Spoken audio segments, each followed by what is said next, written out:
I don't want you to get excited. We get another email that says, we got the approval on a second lender. Don't get excited.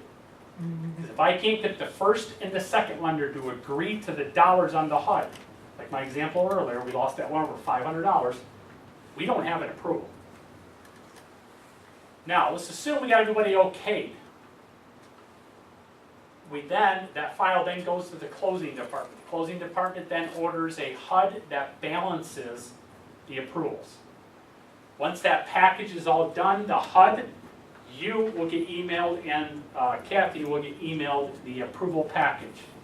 It will say right in there, deficiency waived, not waived, uncertain, any monies to bring. If we email you, say the bank wants the homeowner to bring $500 to closing, we're emailing you and the homeowner, we're looking for a response in email form. The homeowner agreed to it or they said yes. So when it comes to the closing table, well, I didn't agree to that. Well, according to this email you did. What if they say no? If they say no, then we continue to work the file. Okay. But if we get to a point where the bank says you have to, if they don't agree to it, then you won't get an approval package. We're not going to send you one when all of a sudden somebody's blindsided. You're going to know everything in this file. As the deficiencies waived, the HUD balances. Once we ship out the approval package, we just sit back and wait for a closing date. We don't schedule your closing dates. The title company does all that because I don't talk to the buyer. I don't get involved with the buyer. So the buyer's lender has to be ready and all of the moon and the stars have to line up.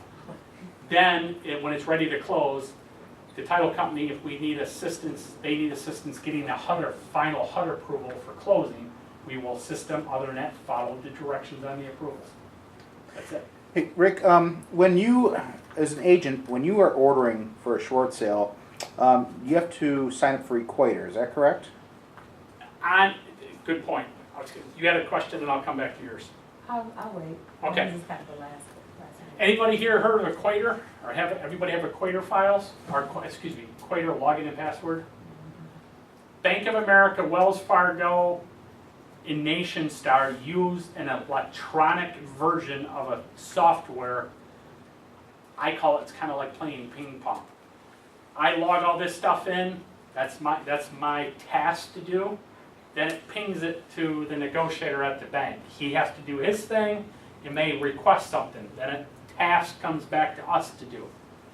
Well, when Equator first came out, we used our login and password. Everything went somewhat okay once they straightened out the bugs in the system. And here comes the closing.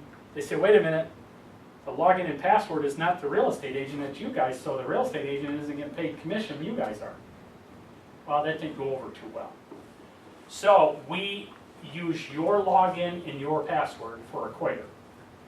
If you don't have one, get one. There's no charge to the basic Equator. I know they try to sell you some upgrades to get listings, or you do whatever you want with that.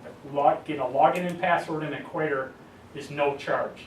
If your files becomes an Equator, Bank of America Equator file, or Wells Fargo, we will log into the computer system every day to see if there's any tasks to do. If Bank of America negotiator on an Equator deal sometimes will email you directly, they will not email us. Forward us that email. Get it by 3 o'clock, it's handled that day. If not, it's handled the next day. If they call you, they will not call us. They're going to say, I need this, this, and this. Write it down, drop us an email. If you monitor your Equator account, it's not a problem. But the way the Equator system works, we'll get it to a certain stage, and all of a sudden you'll get an email. It's going to pop in your Equator system, counter offer, and you'll see, hey, they approved my purchase price. Never, never, never hit accept on any of that stuff. Because what happens is, step one is you got to get it in the system. Step two is they counter. Counter is you got to load all the fees in there. Well, if you hit accept and don't load the fees in there, guess what happens at the end? There's no real estate commission. There's no transfer taxes. There's no any past dues. There's no second lien. And they make you start to file over. So look all you want in the Equator system, but we act as you in the system so you can get your commission, and we'll do all your tasks for you. But if you get notified via email directly outside of the Equator system and or a phone call, jot it down, drop us an email, and boom, we'll take care of it for you. Would you prefer that we send the short sale package prior to receiving a purchase agreement so we can make sure that everything's complete? That's either or. The banks do not recognize a request for a short sale until you have an offer. They'll tell you on the phone, sure, send it in, we'll get everything going. Doesn't happen, it gets lost or deleted. So, you can send us all the paperwork or some of it, and we'll start to piecemeal it for you. If we start to get information and there's no purchase agreement, the computer's gonna spit you an email once a week saying, hey, we have your short sale package, we're waiting for a purchase agreement.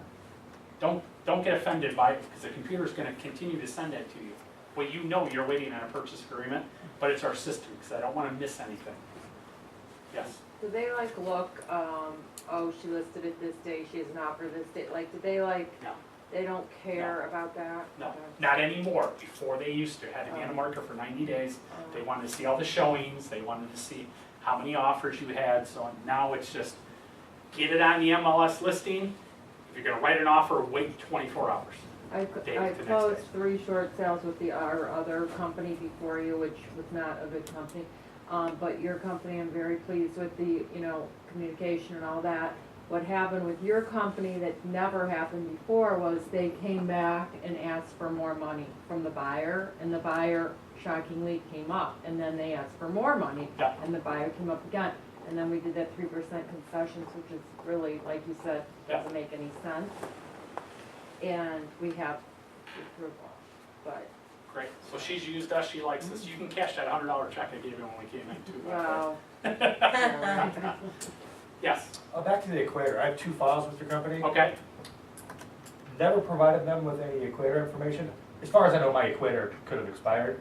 Are they creating an account for us? No, they can't, because in order to create an Equator account, we need his E&O insurance and everything, and we don't have that stuff. So, Katie is now the equator chick. correct. Somehow, I don't know how, you had to provide us at some point, or you're in the system and your old Equator account still works. I'll follow One of the with her. two, yeah. Tell her, I had a meeting, you had a meeting, and somehow we're working it, because Katie, we have, the Equator team, we have 3 actually designated people to work on Equator files. Because they're so unique, because some of the tasks, if they're not done in time, they'll go to a red, which means you're past due, and after a certain point, they cancel them out. And then you have to try to fire them back up. Which gets interesting in Equator when you have a first and second lien, because if you don't work them close, the second lien will give their approval letter, and then all of a sudden, it takes a while for Equator, and then this one expires, and then you start working this one, by the time you work that one, this one expires. So sometimes we'll deliberately start one and stall this one till we know kind of where it's at, to try to get the 2 approval letters close to the same timeline. Okay, my staff, I have 15 internal negotiators. Rachel heads up all of them. We have a closing department and an intake department. My staff is paid a small hourly wage. They get paid bonuses when these files close. The more they close in a month, the more they make. We got some people making pretty good money, and it's all off of bonuses.